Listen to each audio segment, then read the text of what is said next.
em termos práticos, e exatamente antes de darmos início à sessão solene da tomada de posse de novos académicos, eu queria justificar desde já, e ao fim e ao cabo ultrapassamos parte daquilo que é as nossas responsabilidades também administrativas, para vos dizer que não estarão presentes 3 novos académicos correspondentes que hoje, de facto, deveriam tomar posse.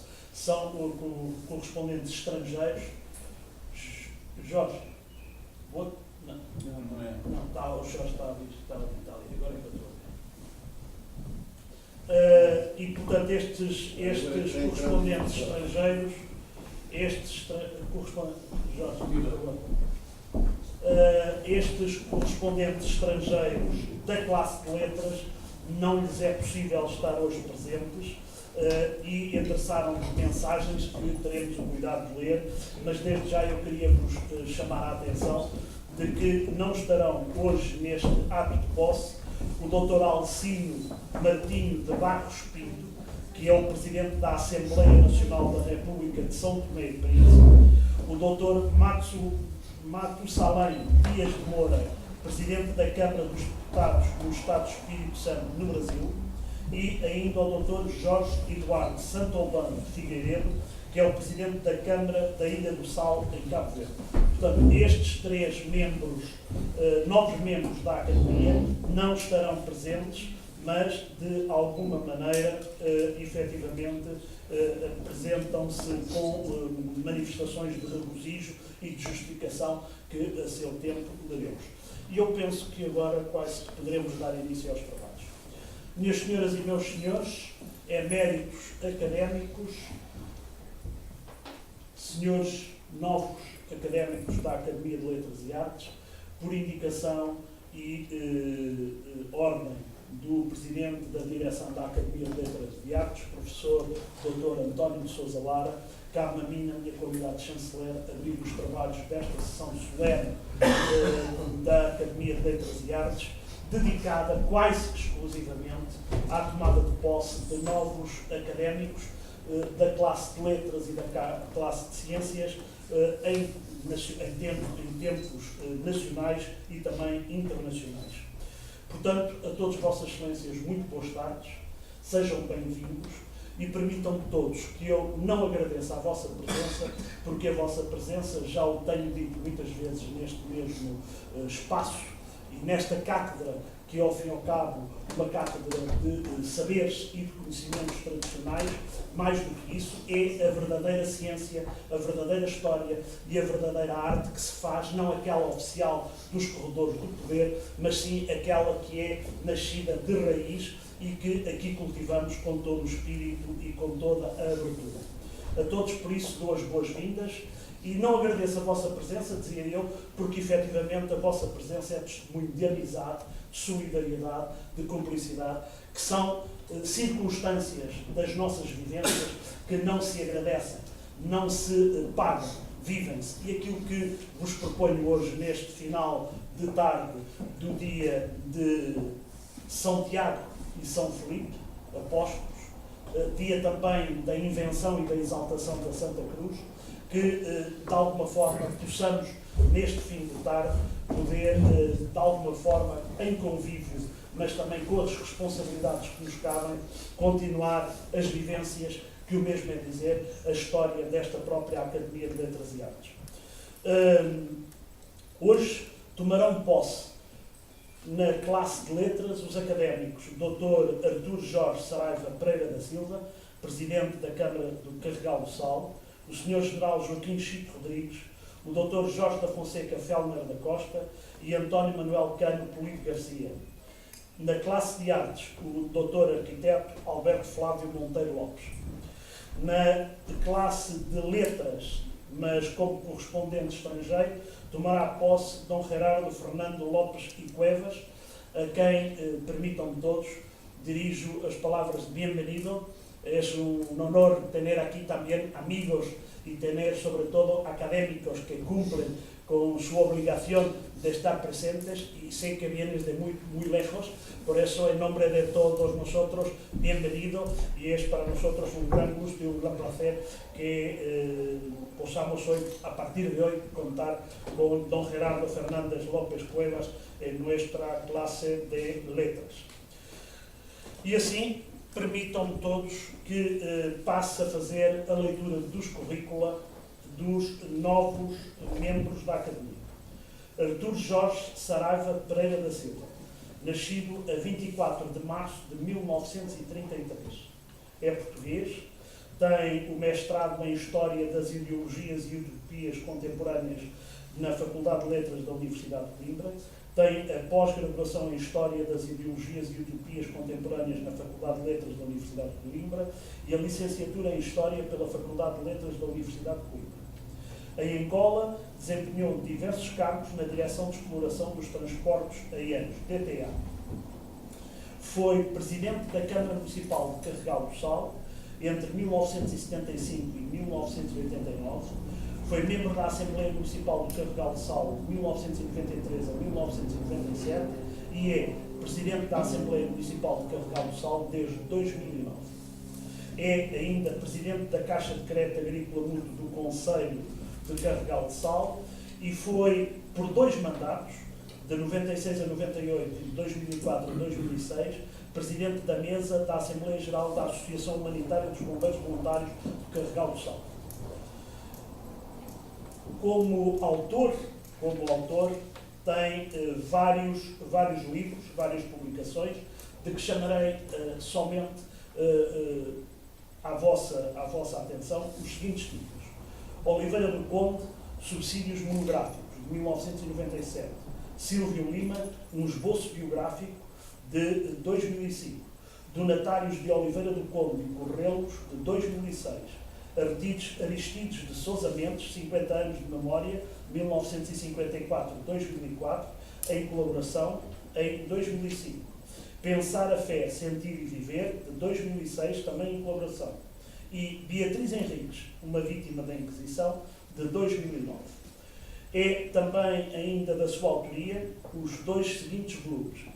Os 75 anos dos Bombeiros Voluntários de Cabanas de Viriato, em 2010, e Forais de Oliveira do Conde, 1286-1516, com data de publicação de 2011.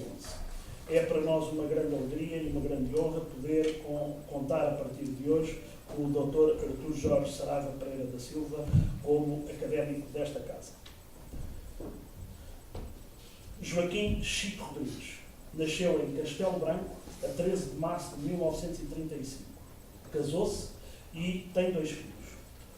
Passou grande parte da sua juventude em Castelo Branco, onde fez a escola primária e frequentou o liceu, bem como em Porto Alegre, onde viveu e onde fez grande parte do ensino secundário no liceu local. Concorreu à Escola do Exército, frequentou os preparatórios militares no ano de 52-53 e completou o curso de Infantaria em 1956, sendo o primeiro em 52 alunos. Foi alferes em 1957, tenente em 1959, capitão em 1961, major em 1969, graduado em coronel em 1976 e 78 e tenente-coronel em 76, sendo coronel em 1982. Frequentou o curso geral do Estado-Maior em 1965 e fez o curso complementar de Estado-Maior em 66-68, ainda que tenha também cumprido com o curso de comando de Estado-Maior do Exército do Brasil em 1974, onde, no Brasil, se doutorou em Aplicações, Planeamento e Estudos Militares.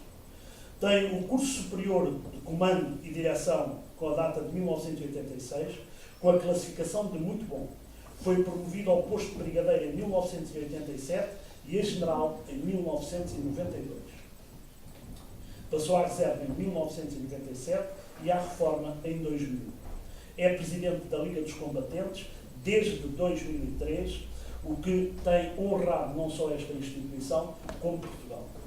Foi professor do Instituto de Altos Estudos Militares, de 72 a 74, e cumpriu 4 missões no ultramar, respectivamente 2 em Angola, 62 e 65, em tempo de guerra, e 69, 71, e ainda em Macau, de 75 a 77 e de 77 a 1978.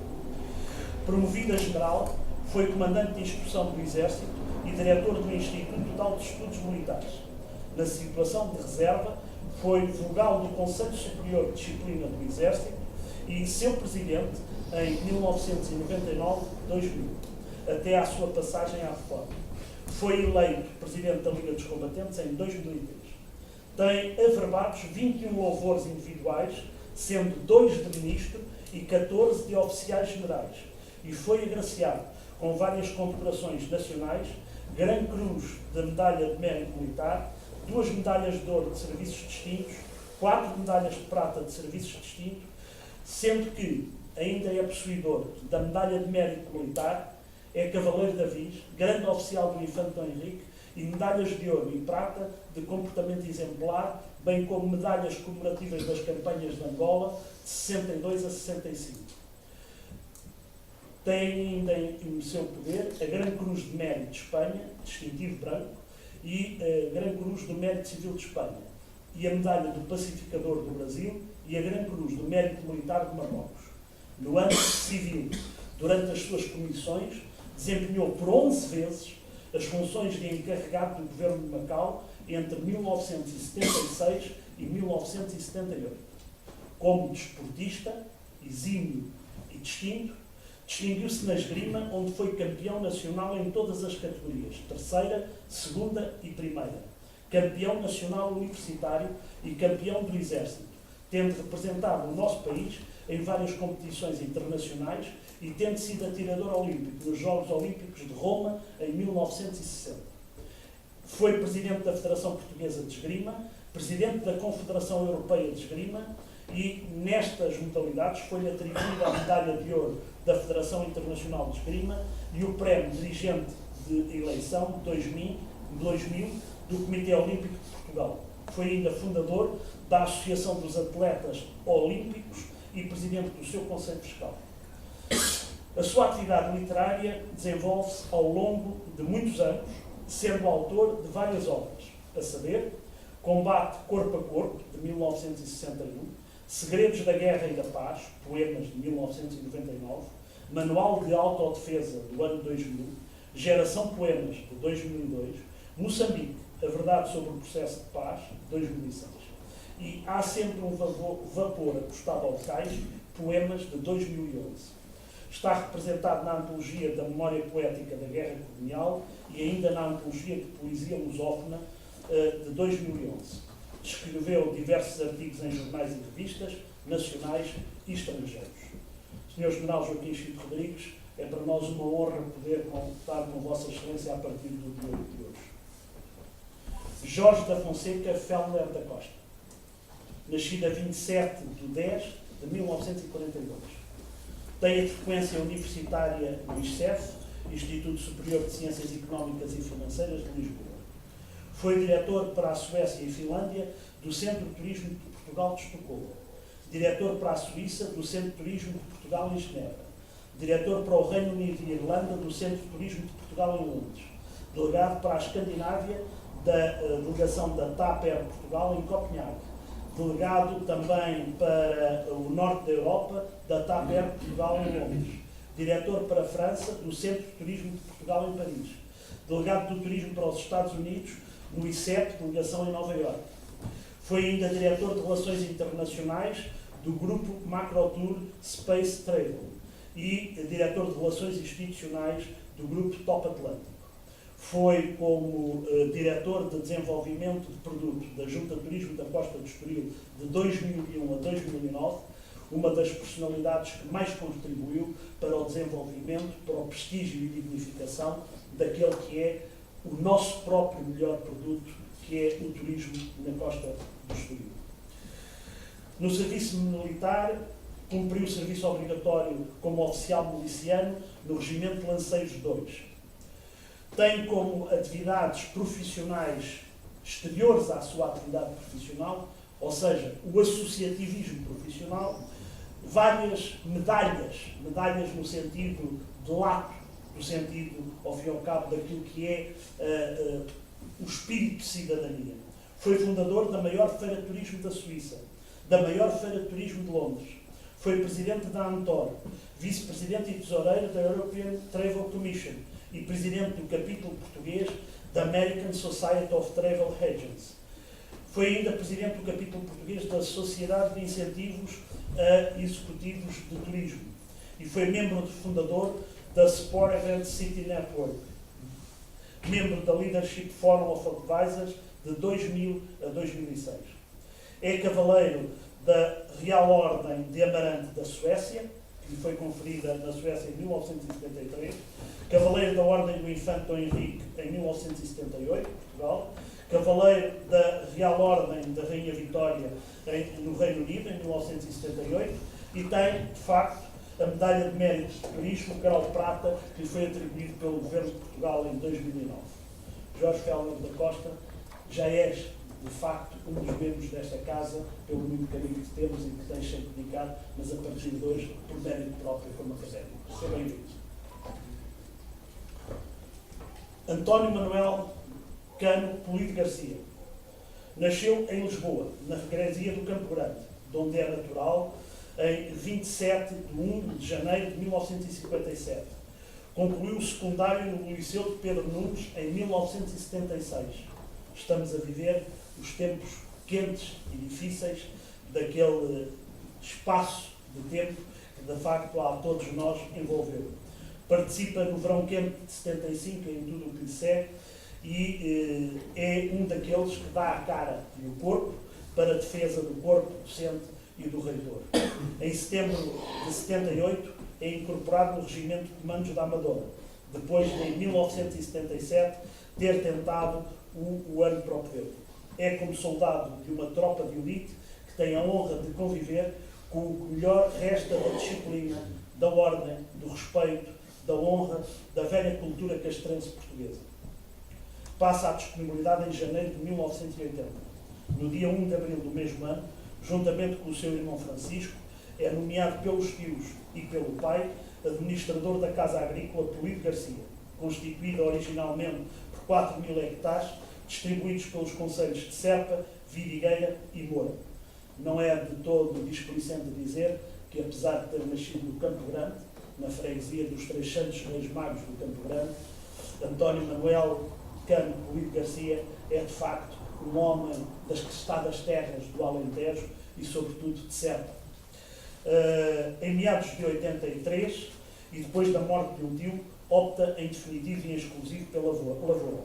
Em 2013, e depois da morte da mãe, o património começa a ser definitivamente vendido pelos herdeiros. E em 2011, por motivos de partilha, abdica de continuar ligado à lavoura. Colaborou nos estatutos da sociedade que esteve na origem da Feira do Queijo e refundou o Clube Serpense em 2004, que, sob a direção do seu irmão Francisco, falecido em 2008, tem sido um espaço de crescente revitalização cultural e social numa região deserta de iniciativas da chamada sociedade civil e cultural.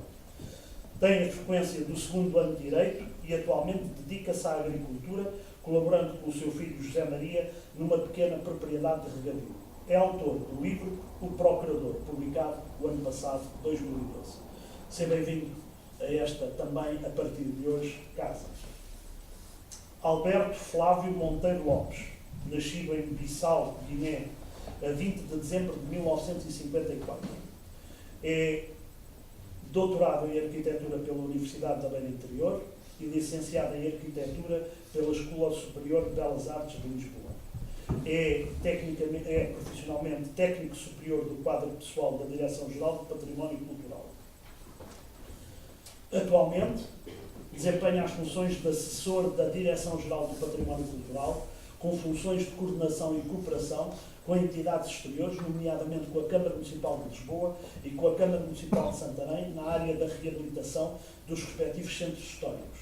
Exerceu entre 1990 e 2007 diversos cargos de chefia, a saber, Diretor Regional de Lisboa do Instituto Português do Património Arquitetónico e Arqueológico, coordenador do Programa de Incremento do Turismo Cultural, funções equiparadas a subdiretor-geral entre 1997 e 2003, e diretor de serviços do Departamento de Património Arquitetónico do Instituto Português de Património Cultural entre 90 e 92. Participou em várias atividades, destacando-se as seguintes a nível internacional. Nomeado pelo Ministério da Cultura na 29ª sessão do Comitê do Património Mundial da Unesco, realizada em Durban. Em 1997, coordenou o projeto de consolidação das ruínas da Sé da Cidade Velha, situado na Ilha de Santiago, em Cabo Verde, o qual foi formalmente aprovado nesse ano pelas autoridades cabo-verdianas. Participou como perito nomeado pelo Ministério da Cultura na 4ª Conferência dos Ministros responsáveis pelo Património Cultural, realizada em Helsinki em 1996.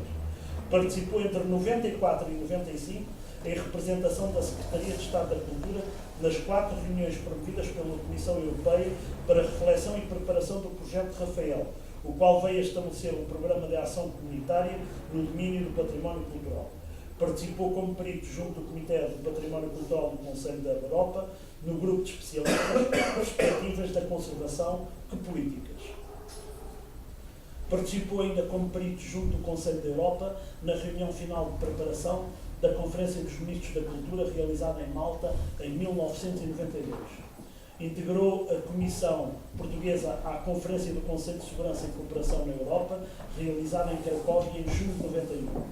Representou a Secretaria de Estado da Cultura entre 90 e 92 no grupo de trabalho de acompanhamento dos Prémios Europeus do Património Arquitetónico da Comissão Europeia.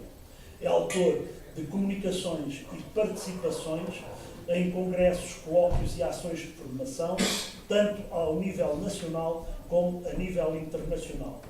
É autor, coordenador e co-coordenador de vários projetos de investigação, nomeadamente a inventariação do património arquitetónico e arqueológico, projeto desenvolvido entre 1990 e 1997.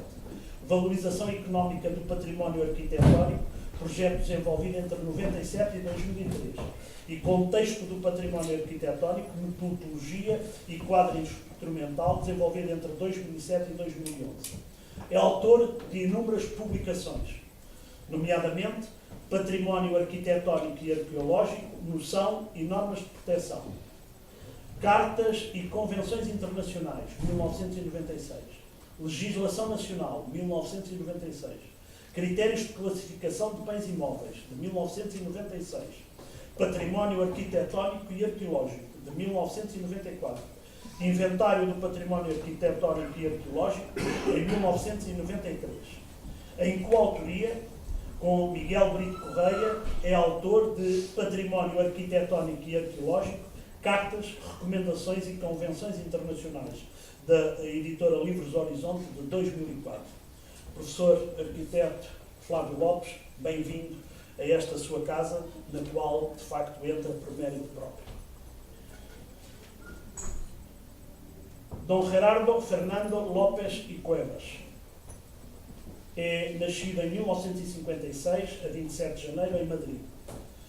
Tem o título de doutor em Administração e Negócios pela Canterbury University, é licenciado em Ciências Empresariais pela Universidade Pontifícia de Comilhas, é bacharel em Económicas pela Canterbury University, tem o MBA pela Escola Europeia de Negócios e o título de Master em Assessoria Fiscal pela Universidade de São Paulo de Céu.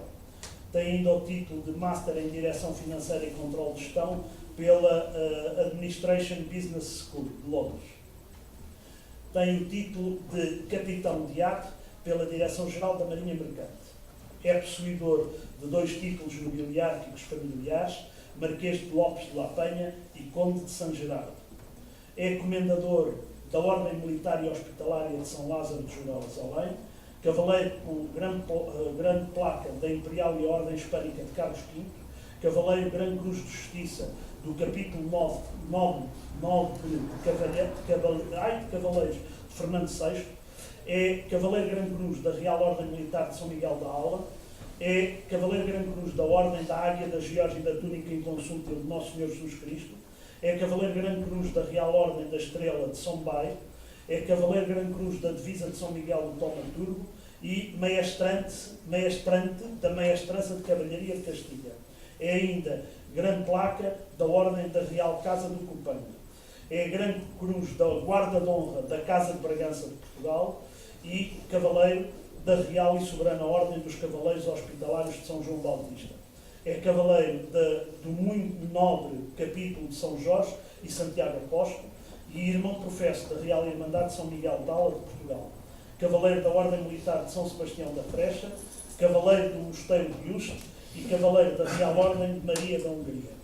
Cavaleiro da Âncora de Prata, da Ordem da Âncora da Real Liga Naval Espanhola.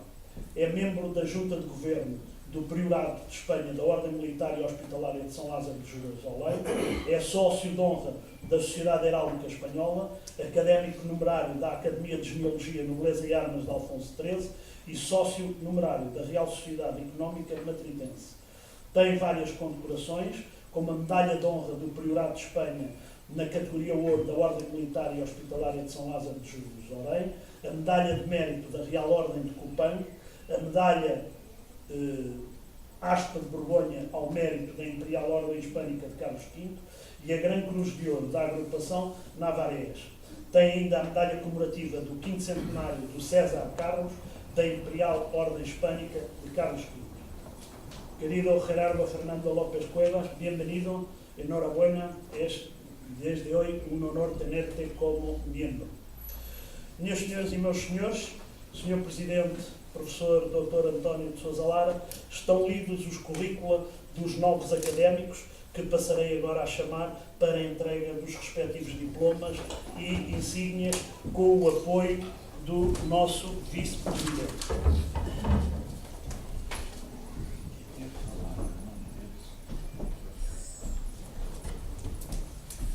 General Joaquim Chico Rodrigues. Entrega a condecoração do professor António de Sousa Lara.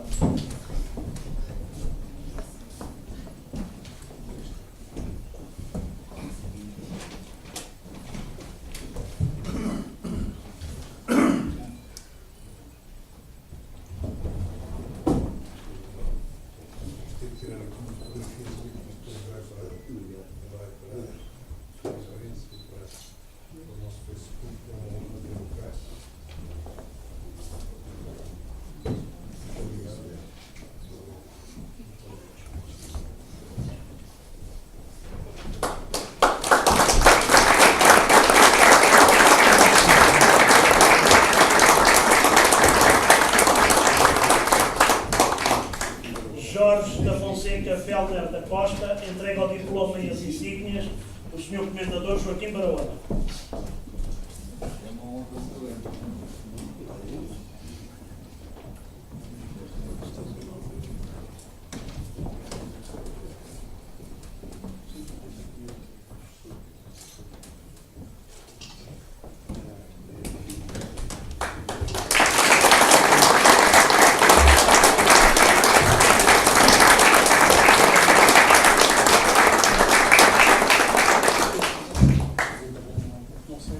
Eu penso que não está o Sr. Dr. Artur Jorge Saraiva Pereira da Silva. Está.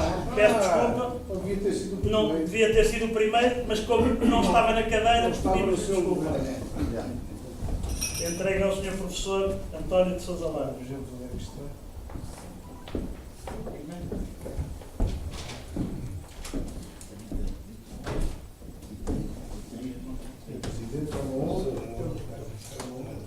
Temos que tirar aqui uma fotografiazinha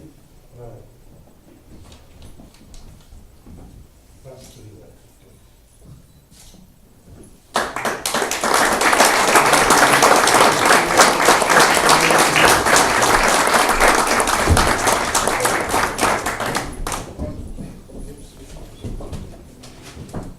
António Manuel Canto Lito Garcia, reclamo eu o direito, que é com um abraço também alentejano, cá de cima que o recebemos, bem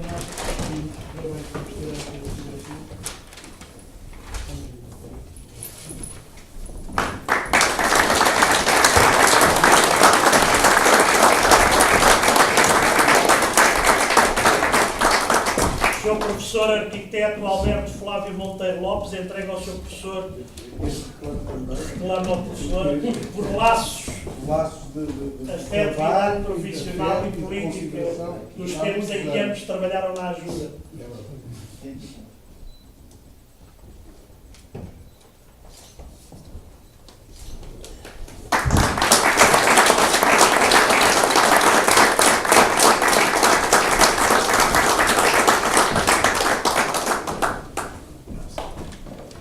Dom Gerardo Fernando Lopes Cuevas entrega ao Presidente da Academia, professor Dr. António Sousa Lara. Además, con Fran, Hay muchas cosas.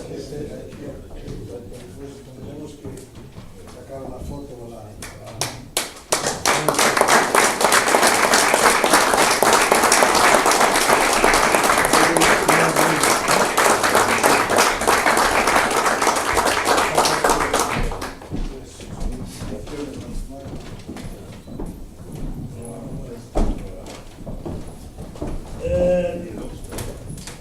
Para justificar ausências nesta cerimónia, recebemos as seguintes mensagens. Com muita pena, estarei nesse dia em Vila Real a preparar uma exposição individual no edifício da Ordem dos Médicos, mas desejo uma cerimónia cheia de sucesso no acolhimento aos novos académicos. Com os melhores cumprimentos, Isabel Mourão. De São Tomé e Príncipe recebemos o seguinte mail. Quero aproveitar a ocasião para, uma vez mais, manifestar a minha total gratidão e profunda amizade pela calorosa recepção, quer na Santa Casa da Misericórdia, como nas visitas a Cascais, mormente à Academia de Letras e Artes, e também do maravilhoso almoço na companhia da ilustre e muito interessante personalidade que é o nosso já bom amigo, Comendador Joaquim Barahona. Sinto-me profundamente honrado com a minha integração e aceitação na Academia de Letras e Artes. É-me impossível estar no dia 3 de maio, porque estarei em viagem profissional. Mas confirmarei logo que me seja possível a disponibilidade para estar na Academia a cumprir com as minhas obrigações. Da Câmara Municipal do Sal, da República de Cabo Verde, do Gabinete do Presidente, recebemos. É com muito prazer e com um sentimento de regozijo que recebo e aceito o convite para a admissão na aula à Academia de Letras e Artes, mormente por esse convite ter sido unanimemente aceito pela Assembleia Geral. Infelizmente, por razões de agenda, viagem oficial ao Senegal, de 3 a 6 de maio, não poderei estar presente na cerimónia de posse a ter lugar no dia 3 de maio. Renovando os meus cumprimentos, aceito, Sr. Comendador, os protestos da minha mais elevada consideração e estima. Por último, e porque biblicamente os últimos são os primeiros, acuso a recepção do vosso amável convite em anexo, com que na tradição de sempre me distinguem e reconhecem. Mereceu, contudo, a minha melhor atenção. Contudo, e como vossas excelências terão já conhecimento, decorrem entre 30 de abril e 3 de maio as conferências do Estoril, na sua já terceira edição, iniciativa que, dispensando apresentações, é já palco por excelência da reflexão e debate sobre os grandes temas da atualidade, de interesse e prestígio, reconhecidos internacionalmente. Cascais e Estoril estão na onda. Neste contexto, e porque a cerimónia de tomada de posse dos novos académicos que vossa prezada Academia coincide em data e hora com a sessão de encerramento desta terceira edição das Conferências do Estoril, cumpre-me informar que não me será possível estar presente, como seguramente vossas excelências compreenderão e que muito teria gosto. Desejo, contudo, que a cerimónia decorra com o êxito merecido. Sem outro assunto, subscrevo com os meus melhores e mais calorosos cumprimentos, Carlos Carreiras, Presidente da Câmara Municipal de Cascais. Sr. Presidente, está lido o expediente e passo agora a Vossa Excelência a palavra, seguro do muito que tem para nos contar. Isto é muito trabalho. Minhas senhoras e meus senhores, eu peço desculpa e vou pedir licença para falar sentado, porque tenho um problema nas costas que me está, francamente, a prejudicar. Eu costumo falar sempre de pé, mas hoje peço-vos licença para falar sentado. Em todo caso, quero levantar-me, sobretudo, para saudar em primeiro lugar as senhoras. Esta casa cumpre, mantém as tradições e é um dos pontos sobre o qual eu vou falar. E essa tradição está-se a perder com uma má interpretação daquilo que é o princípio da igualdade. para nós as senhoras vêm primeiro, mesmo que passe de moda, para nós continuará a ser sempre assim, e portanto saúde em primeiro lugar as senhoras, em segundo lugar os senhores que hoje entraram, eu não distinguirei ninguém, porque todos mereceriam distinção, desde o Sr. Presidente da Câmara, ao Sr. General, ao meu ilustre colega, há alguns que já são meus amigos, ao meu ilustre confrade, não posso distinguir ninguém, e ponho-os todos em pé de igualdade, e naturalmente todos os outros aqui presentes, a começar pela alma desta Academia, que é o nosso Vice-Presidente, a acabar o Sr. Presidente do Conselho Fiscal e o nosso Chanceler. Se me permite, eu vou-me sentar, não que isto represente menor consideração por todos, nem pela Academia, mas porque, francamente, hoje está-me a fazer diferença. Eu trago sempre 2 ou 3 reflexões para a nossa sessão de boas-vindas aos novos confrades. E hoje meditei sobre alguns dos aspectos que me pareceriam oportunos referir numa sessão desta natureza. Evidentemente que, em primeiro lugar, saudar todos os novos académicos. Nós não somos uma academia muito grande em termos numéricos, somos muito grande em termos de qualidade e de empenho, graças a Deus, e em termos de expressão, digamos, de dispersão geográfica. As nossas centenas de académicos estão espalhadas por vários continentes, eu diria quase por todos, sim, por todos. Em todo o caso, não é isso que conta, mas sim a qualidade intrínseca de cada um e o empenho de cada um. E, portanto, essa saudação faço-a sempre sem formalismo e com o coração nas mãos, como eu costumo dizer. Não sois bem-vindos, mas sois bem-vindos mesmo. Penso que cada um pode acreditar que dentro de nós, dentro da Assembleia Geral que vos ratificou, houve um sentimento enorme de satisfação. Estão aqui várias pessoas que participaram na Assembleia Geral, estou a ver, e portanto que não me deixam falar menos verdade. Este sentimento foi transversal e foi verdadeiro. Nós rejubilámos com a vossa entrada. Porque de facto é um enriquecimento da nossa Academia e do trabalho que ela pode desempenhar. Esta Academia curiosamente, não sucumbiu à sina das verbas. Dizia a Natália Correia, que ficou ao meu lado na Assembleia, por isso é que ela me disse isso, senão não me falava, com certeza. Mas dizia ela, o menino, que tratava por um menino, já foi há umas décadas, aprenda uma coisa, em Portugal a verba comanda ao verbo. Quase que me chocou esta frase. Mas é verdade. É miseravelmente verdade. E hoje, provavelmente, mais verdade do que nunca. A verba comanda ao verbo. E de facto nós estamos aqui para resistir a isso. E a expressão desta Academia é isso mesmo. Nós neste momento não temos financiamento de ninguém. Absolutamente de ninguém. E no entanto, aumentámos, já no ano atrasado, e neste já vamos pelo mesmo caminho, aumentámos em muito o programa de ação que foi aprovado pela Assembleia Geral. Já o rompemos porque ultrapassámos em muitas ações que tínhamos planeado. Isto é a típica atitude desta Academia.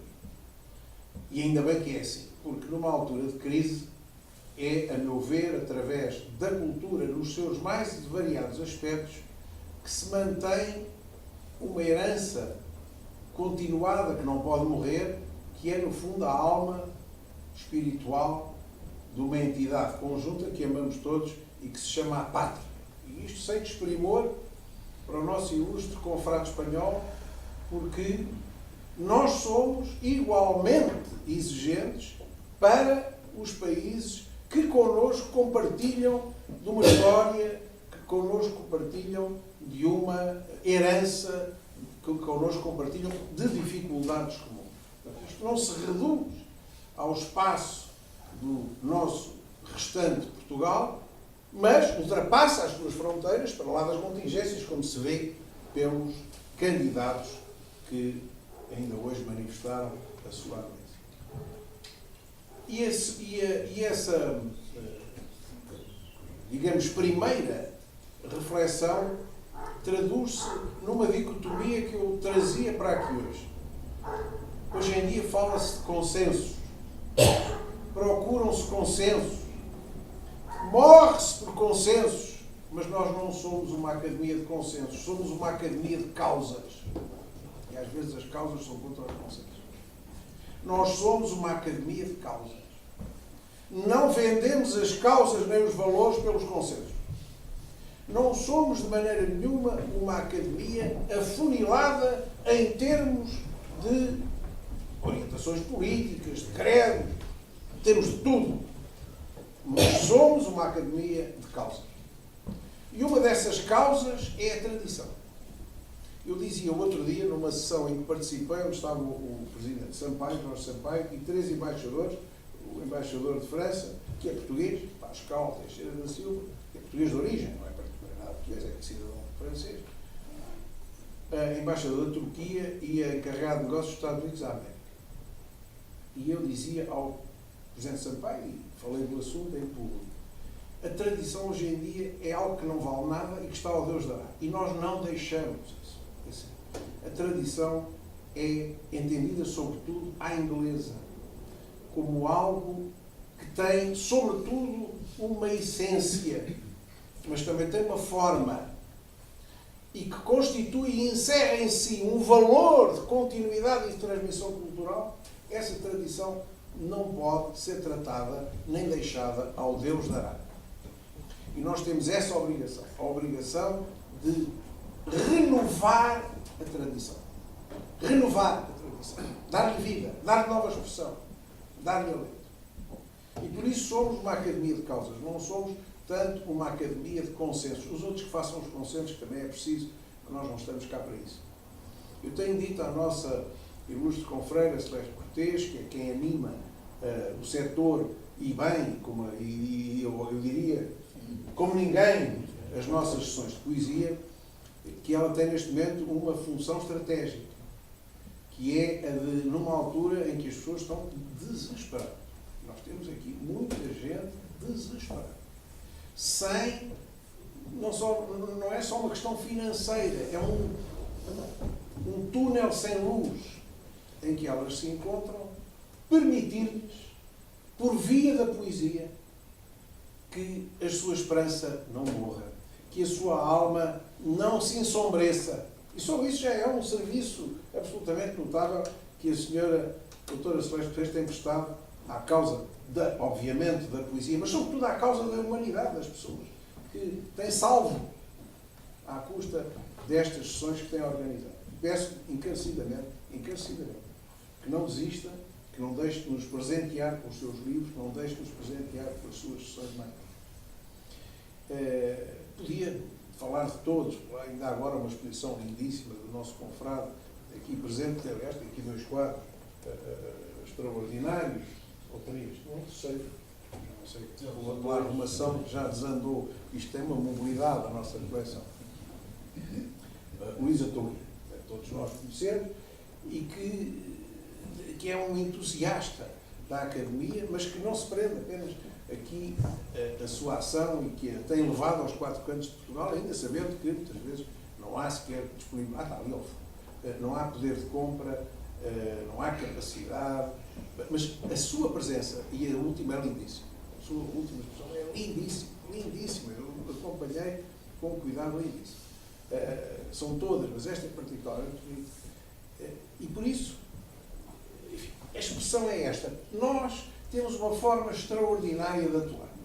Há uma direção, há um projeto, há um cumprimento desse projeto, mas estamos abertos, eu diria, estamos sequiosos pela iniciativa dos nossos confrades, pela invenção de novas oportunidades. E temos aqui uma que não foi anunciada. O nosso confrade tem um magnífico livro sobre Serpa para lançar brevemente aqui na Academia e que, cá está, é isto que eu digo, é uma iniciativa sua, não foi uma iniciativa nossa, nós apenas nos colámos à sua iniciativa e vamos beneficiar dela e vamos dar a beneficiar, porque há uma multiplicação que é feita por estes canais que estão ao nosso serviço, graças à imprensa, graças aos novos meios de comunicação, que têm multiplicado a esperança em muitos sítios.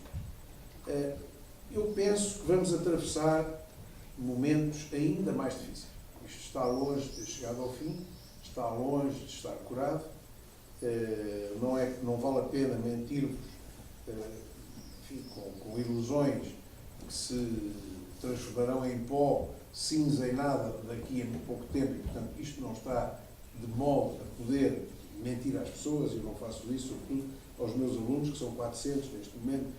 Todos os anos tenho umas centenas de alunos, este ano eram 400, e coitados na juventude, dos seus 18, 19, 20 anos, me perguntam o que é que será o futuro deles, e eu, quase com o coração partido, não lhes posso mentir. Também tenho filhos, 6, e também tenho netos, e não lhes consigo mentir. Não vou mentir, porque acho que é uma maldade mentir a esta gente. E já lhes disse, isto acabou esta época. Há uma época que foi incinerada, que foi destruída. Nós estamos ainda a viver da inércia da época antiga, mas esta época acabou.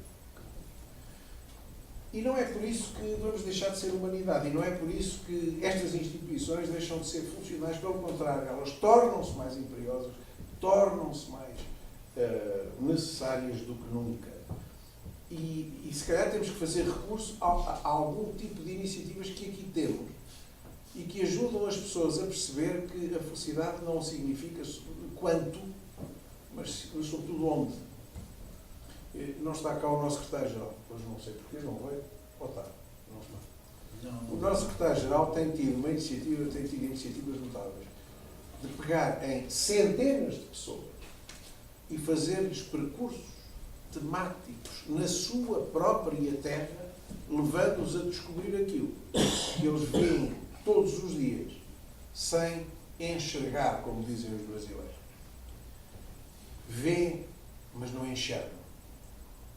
Nós chamamos a tudo ver. Os brasileiros distinguem bem. Eu estou a olhar para o céu, estou a ver a Ursa Menor, não, estou a ver o céu, não estou a ver. E de repente, enxerguei a Ursa Menor. O enxergar é mais do que ver. Pressupõe o ver. Mas é preciso ir mais além. E ele tem feito isto. Tem pegado nas pessoas. Venha cá ver ao pé do que é que o senhor mora. Conheça a sua realidade. Conheça a sua história. E as pessoas choram comovidamente por terem vivido dezenas de anos ao lado de uma realidade que nunca tinham enxergado. E isto é uma sugestão para épocas de crise. O Sr. Presidente, que tem responsabilidades autárquicas, se calhar já está, e bem, a pensar que na sua terra possivelmente podíamos fazer o mesmo, e eu, sem consultar o próprio, digo-lhe já que nós estamos disponíveis para fazer, mesmo sem perguntar ao desgraçado do secretário-geral se está ou não disponível. Mas nós temos disponíveis, seguramente, há de se arranjar. Quem quer, quem não tem tempo, arranja tempo, e, se quiser, nós próprios estudamos a história, estudamos as suas realidades e fazemos-lo com muito gosto. Ainda há muito pouco tempo eu colaborei numa, no Marco de Canaveses, no qual tenho raízes, exatamente por esta mesma razão. De maneira que, eu diria, sois bem-vindos, mas sois bem-vindos com este pedido, com o pedido de quase de ajuda. Ajudem-nos a ajudar. Não tenham receio, já não lembro que Papa é que disse, não tenham medo. Foi o João Paulo II, mas antes dele houve alguém que disse também. Homens, não tenham medo. É isto mesmo, não tenham medo. Nós não podemos ter medo. E, portanto, eu pedia-vos que não tivessem medo, nem que tivessem receio, nem que tivessem acanhamento. Não pode acontecer nada de mal se nós estivermos por bem. Portanto, eu pedia-vos a vossa ajuda, a vossa ideia, por mais utópica que pareça. E remato com uma situação que eu não tinha possibilidade de adivinhar se não tivesse participado dela. Numa determinada instituição universitária americana, o MIT, eu fiz parte ocasional de um pequeno grupo que trabalhou para o MIT. O diretor era de origem portuguesa e o número 3 ou 4 também era açoriano, só que e o senhor, enfim, era americano, chama os professores que estavam reunidos e diz assim: meus senhores e minhas senhoras, isto aqui é um brainstorming para novas ideias. Os colegas, era tudo professores catedráticos, os colegas que têm engenheiros, quase todos engenheiros, eram raros, os que não eram, como era aquela uma casa. Os senhores professores que têm ideias execuíveis, se não se importam, saiam. E eu, o homem estava a brincar. Não, não estava. E eu depois, no fim, perguntei-lhe, isto não era a brincar, pois não. Não, não. É assim que nós adiantamos. É assim que nós avançamos. É que ideias execuíveis é para a economia, já não é para nós estamos antes. Quando elas são execuíveis, eu mando-os para a economia. Aqui é para outra coisa, é para fagulha. E digo assim, não há dúvida que há povos que não têm sorte, que fazem a cama de outra maneira, dormem de outra cama melhor que nós, porque a fazem de outra maneira. Não é uma questão de sorte. Ousar lutar, ousar vencer, dizia o INRPP, salve. É o que nós temos que fazer. De maneira que aquilo que eu vos peço, encarecidamente, ao mesmo tempo que vos dou um abraço de boas-vindas, é ajudem-nos com as vossas ideias, ajudem-nos com os vossos impossíveis. Nós devemos dar a volta, sobretudo olhando aqui para o Comendador, que é uma espécie de nosso santo milagre,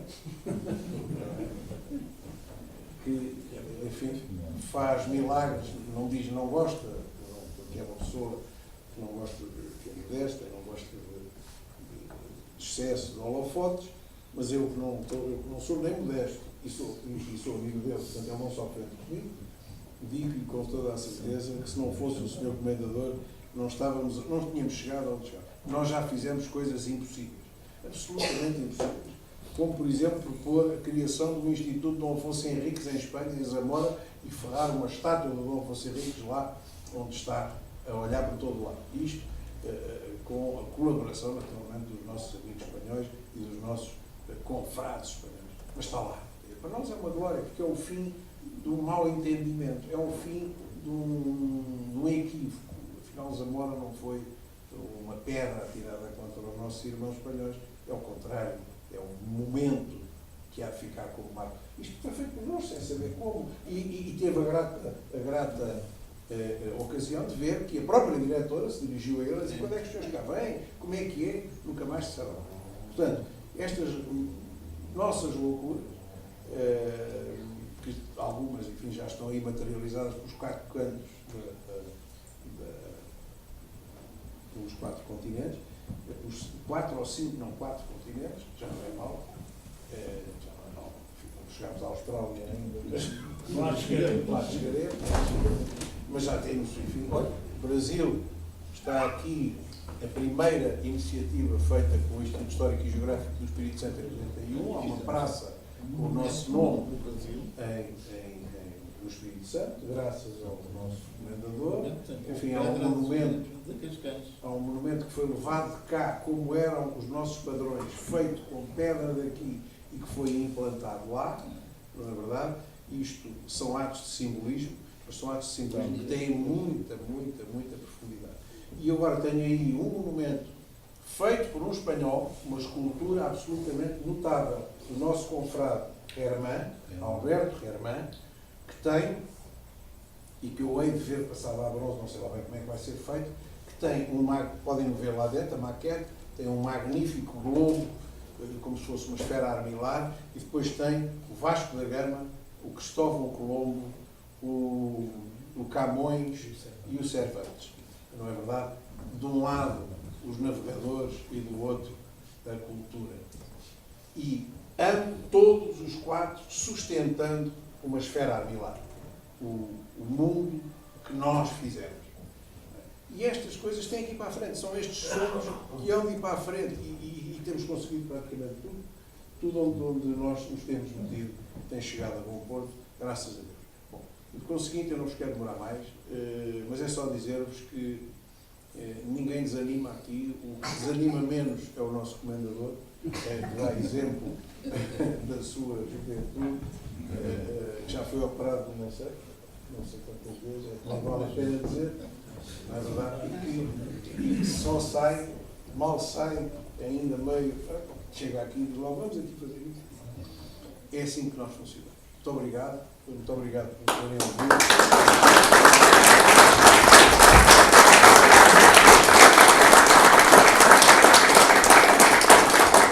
Quero agora usar da palavra em nome dos académicos que hoje nos dão a alegria e a honra de estar nesta sessão para justificar também a nossa própria história, o Jorge Fellner da Costa. E depois usará da palavra o académico espanhol logo de seguida.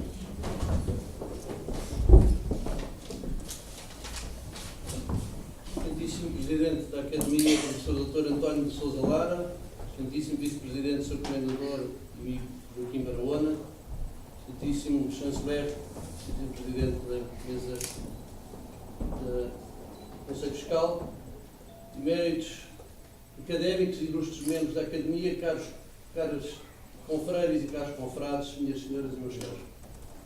Em nome dos novos académicos hoje empossados, venho endereçar uma palavra de agradecimento por tão elevada distinção e transmitir a grande honra com que a recebemos, o reconhecimento da obra que a Academia tem desenvolvido em prol da cultura e educação neste Concelho de Cascais e da divulgação das excelentes obras, dos mais prestigiados valores cascalenses.